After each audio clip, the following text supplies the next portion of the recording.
재계 수장들의 일거수일투족을 들여다보는 CEO 풍향계 시간입니다.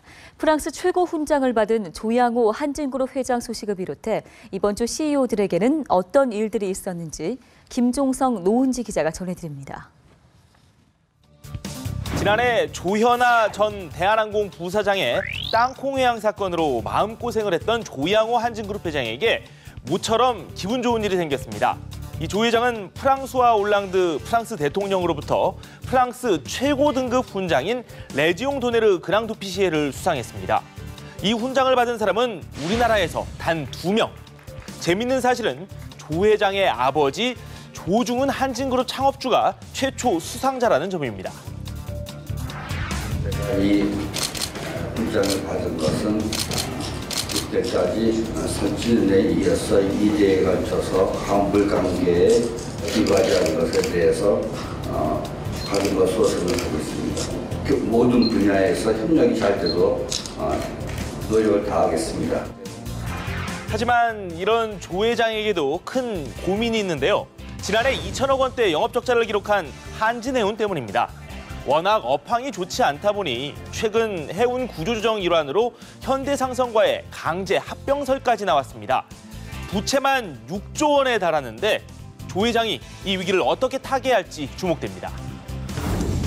조세 포탈과 횡령 혐의로 법정에 선 이재현 CJ그룹 회장.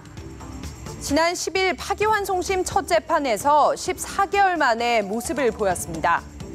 서울대병원에서 구급차로 법원에 출두한 이 회장은 마스크와 털모자 그리고 털 목도리로 얼굴을 가린 채 황급히 법정으로 향했는데요. 심경과 집행유예 예상을 묻는 질문에는 아무 답변이 없었습니다. 이 회장은 재판부의 힘겨운 목소리로 선처를 호소했는데요. 모든 게 제 탓입니다.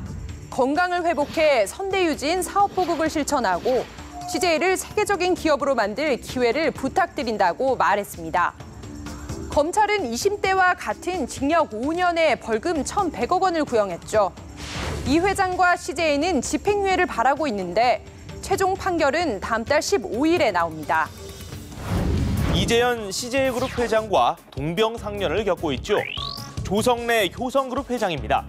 7,900억 원 규모의 기업 비리 혐의를 받고 있는 그에게 검찰이 징역 10년, 벌금 3천억 원을 구형했습니다. 조 회장은 조세회 피처에 페이퍼 컴퍼니를 세우고 분식회계로 비자금을 만든 혐의를 받고 있습니다. 조 회장 측은 외환위기 당시 회사와 임직원을 살리려는 불가피한 선택이었고 회사 자금을 빼돌린 것도 없다고 주장했는데요. 재판부에 유죄를 선고해도 집행유예를 달라면서 선처를 요청했습니다. 검찰은 조 회장의 장남 조현준 사장에게도 횡령과 수사방해 혐의로 징역 5년에 벌금 150억 원을 구형했는데요. 부자가 나란히 법의 심판대에 오른 효성 총수 일가. 과연 어떤 처벌을 받게 될지 관심이 집중됩니다. 제약업계 미다스의 손, 임성기 한미약품 회장입니다. 당뇨와 비만 치료 신약 기술을 수출하는 대형 계약을 잇따라 맺어 주목을 받았는데요. 규모가 무려 6조 원에 달합니다. 한미약품이 잭팟을 터뜨린 건 임 회장의 뚝심 덕분이란 분석인데요. 2010년 첫 적자를 기록한 후 투자자들은 연구개발 투자를 줄여야 한다고 주장을 했지만 임 회장은 신약 개발은 목숨과도 같다며 고집을 꺾지 않았습니다. 실제로 한미약품은 올해 상반기에만 946억 원을 투자를 해서 국내 제약 상장사 중 가장 많은 돈을 연구개발에 사용했습니다. 임 회장은 원래 기업인이 아닌 약사로 사회에 첫 발을 내딛었는데요. 중앙대 약학과를 나와 1967년 서울 종로에서 임성기 약국을 개업을 하고 1973년 한미약품의 전신인 임성기 제약을 설립했습니다. 평범한 약사에서 수조 원의 매출을 올리는 거대 제약사 CEO로 발돋움한 임 회장의 노력과 뚝심에 박수를 보냅니다. 불황장기화로 구조조정을 받아야 하는 중소기업이 금융위기 이후 가장 많은 것으로 조사됐습니다.